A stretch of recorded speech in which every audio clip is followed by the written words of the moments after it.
Окно возможностей. В мироздании все устроено по разуму, и всему есть причина и следствие. Одним из таких следствий является так называемое окно возможностей, которое открывается вследствие образования суммы факторов, которыми формируется запрос на открытие конкретного окна, чтобы проявить и привнести в жизнь конкретные возможности. Есть люди, которые ходят у открытого окна возможностей и соображают, чего бы туда привнести или оттуда вынести. Но это так не работает, поскольку подобного рода попытки не вашего ума дело. Шучу. Существует порядок, который необходимо соблюдать. В противном случае порядок становится беспорядком и вместо возможностей привносит в жизнь хаос, которым все давно уже сыты по горло.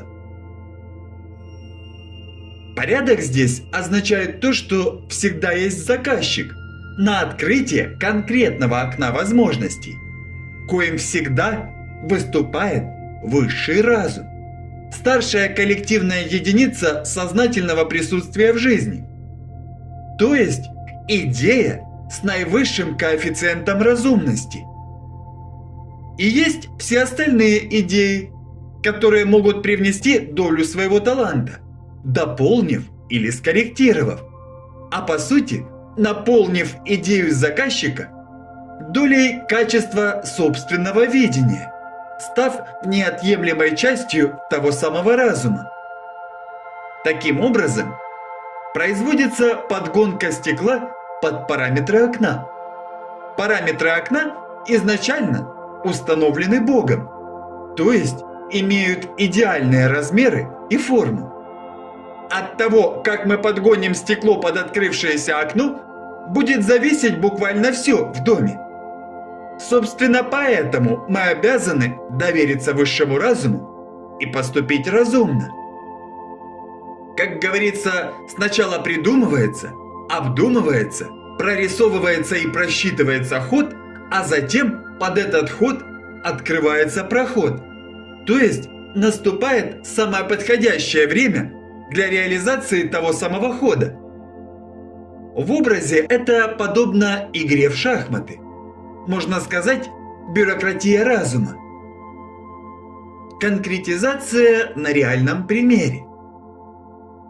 Я написал эту книгу за год до того, как открылось окно возможностей, которое есть на сегодняшний день в Украине и в мире. Но книга эта лишь дополнение того, что началось еще задолго до моего рождения, еще в тот самый момент Большого взрыва, что отследить и отобразить я отчасти смог, прорисовав некоторые образы, кои представил в некоторых пифах. Однако до того, как я начал писать книгу, был и есть проект Алексея Арестовича с названием «Русь-Украина», под который в том числе адаптирована часть этой книги, являясь разумным продолжением того самого проекта. Так действует разум, дополняя, расширяя, совершенствуя или просто поддерживая фрагменты самой себя, фрагменты разумности. Я ощутил вдохновение и осмыслил разумность предложенного Алексеем проекта и обнаружил, что разум во мне автоматически производит надстройки и совершенствует проект Алексея, расширяя границы, совершенствуя горизонты. Более того, я заметил массовый отклик и поддержку со стороны третьих лиц качественного пошива, что подтвердило разумность такого предложения. Для большей ясности скажу, что и у Алексея проект родился с подачи предыдущих времен и событий, трудов и плодов, с подачи высшего разума, коим представляется все самое лучшее из всего того, что было произведено человеком. И вообще. Простыми словами, разумное предложение под открывающееся окно возможностей – это всегда следствие жизнедеятельности всего вида, и не только. Собственно, именно поэтому я более чем уверен, что все получится наилучшим образом, и обязательно получится. Вдобавок, можно было бы предложить работу команды из FFF, Foundation for Future, которые много говорили о том, что нужно изменить в старом государстве и что должно быть в новом государстве, в новом обществе. Более того, эти люди проделали достаточно большой объем работы, что можно было бы использовать за базис для построения нового порядка. Однако, к их сожалению, они не прошли проверку разумом, поскольку слова этих людей разошлись с действиями, что не подобает разуму. Эти граждане заявили высоту мышления, которую не смогли подтвердить соответствующим поведением, что и послужило причиной, породившей отрыжку общества в их адрес. Однако это не означает, что такие идеи не следует рассматривать. Наоборот, с идеями все в порядке. С людьми проблема. Идеи всегда можно скорректировать, дополнить и преобразовать по разуму. Правда, и люди меняются, что оставляет нам надежду на выздоровление наших друзей, потенциально достойных и реально способных. Есть и другой пример. На сей раз это пример отрицательного значения, когда своими идеями пытаются отмотать время назад и начать игру в жизнь сначала, став у основания перераспределения имущества, которое растягивается во времени для сокрытия факта перераспределения. Тот самый случай, когда средний бизнес говорит примерно следующее: мы хотим стать на одну ступень с крупным бизнесом и уже вместе с ними стоять на спине люмпена и малого бизнеса, что приправлено нежным соусом якобы заботы обо всех слоях населения.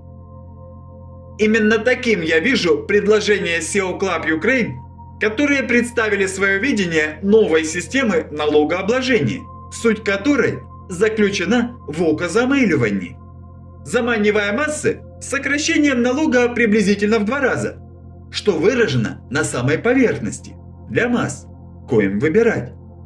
Идея, в которой сокрыта все та же старая схема, когда одни считают себя хитрее других и хотят на этом выиграть, бросить кость народу, а себе предоставить возможность стать во главе правления основными финансовыми потоками, наряду с крупным бизнесом, что неоднократно уже было в истории раньше.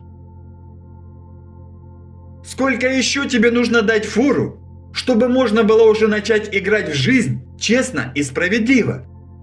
Ты действительно так сильно боишься конкуренции со стороны простолюдинов и представителей малого бизнеса? Война в Украине и открывшееся окно возможностей являются следствием рождения достойной идеи. Кстати, единственной достойной идеи, которая была представлена в нашем пространстве, что отбрасывает всякие сомнения относительно родства представителя идеи с заказчиком. Идея, которая получила моментальный отклик, поддержку и усиление, вместе с укреплением разумных обоснований базовой платформы самой идеи. И вместе с тем, эта возможность просветила всю алчность и пороки наряду с их носителями, что следует учесть и навеки искоренить. Повторюсь, нам не надо искать идеи, чтобы впихнуть их в открытое окно, поскольку окно возможностей открыто под конкретную идею. Мироздание разумно. Разум предполагает наличие разумного запроса, следствием которого является предоставление такой возможности, предоставление окна возможностей. Окно, в которое идеально входит только та идея, под которую такое окно открыто. Если мы начинаем совать дверь, глазок или форточку на то место, где должно быть окно, тогда наше поведение нельзя называть разумным. Так будем же разумными, тем более, что обстоятельства на этом настаивают. Окно возможностей Это двухстороннее явление, поскольку возможность имеет биполярное основание. То есть возможность как улучшить положение дел, личности, государства, планеты и так далее, так и ухудшить. То есть можно сказать, что это окно возможности проявить себя с лучшей стороны, коей может быть любой из полюсов, что зависит от степени родства с реальностью. Или, как привычно говорить, от степени контакта с реальностью. Ось вариантов. Окно возможностей – это промежуток времени, в котором есть возможность поступить по разуму и привнести разумную жизнь в свой мир, во фрагмент своей реальности. Будь то семья, село, город, страна, планета или мироздание в целом, дополнив жизнь общего неделимого целого трудом собственного служения высшему благу.